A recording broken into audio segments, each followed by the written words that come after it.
Mesdames et messieurs, merci de nous retrouver encore cette semaine sur ce condensé de l'actualité internationale. Nous démarrons par cette information. Au Bangladesh, ce jeudi, des milliers d'ouvriers du textile se sont opposés à la police. Ils sont environ 25 000 ouvriers du textile qui manifestent pour l'augmentation du salaire mensuel minimum, ce qui a provoqué la fermeture d'une centaine d'usines, ont indiqué les autorités. Il faut rappeler que mardi dernier, le comité du salaire minimum du secteur textile avait augmenté de 56,25% le salaire mensuel de base des 4 millions d'ouvriers du secteur, le portant à 12 500 takas, soit 104 €, un montant jugé ridicule et aussitôt rejeté par les syndicats.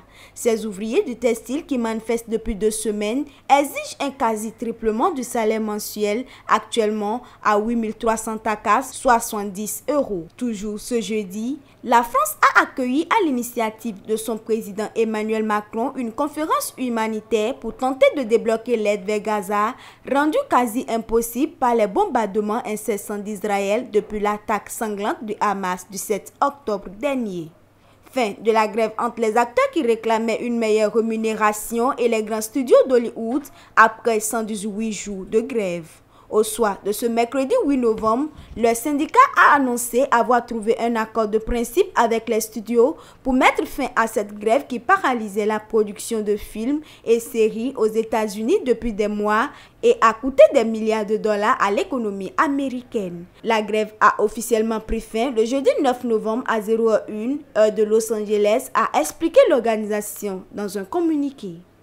Parlons diplomatie à présent, renforcement des liens dans le domaine de la défense entre la Russie et le Burkina Faso. Suite à une rencontre entre le ministre russe de la Défense et son homologue burkinabé Kazoum Koulibaly, Sagaï Shoikou a déclaré que les relations avec le Burkina sont basées uniquement sur les principes du respect mutuel et de la considération des intérêts de chacun, et au cours des dernières années, elles ont acquis une dynamique positive.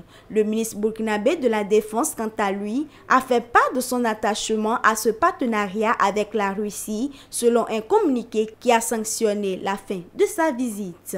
Affaire Ousmane Sonko dans ce résumé pour finir, la Cour de justice de la CEDEAO a fixé la date du 17 novembre pour rendre sa décision concernant la réintégration de l'opposant sénégalais Ousmane Sonko sur les listes électorales. En effet, ce lundi 6 novembre 2023, la Cour de justice de la CEDEAO a examiné le recours de l'opposant sénégalais Ousmane Sonko concernant sa radiation des listes électorales et la dissolution de son parti, PASTEF. Nous vous remercions d'avoir suivi ce numéro du résumé de l'actualité internationale. Rendez-vous semaine prochaine.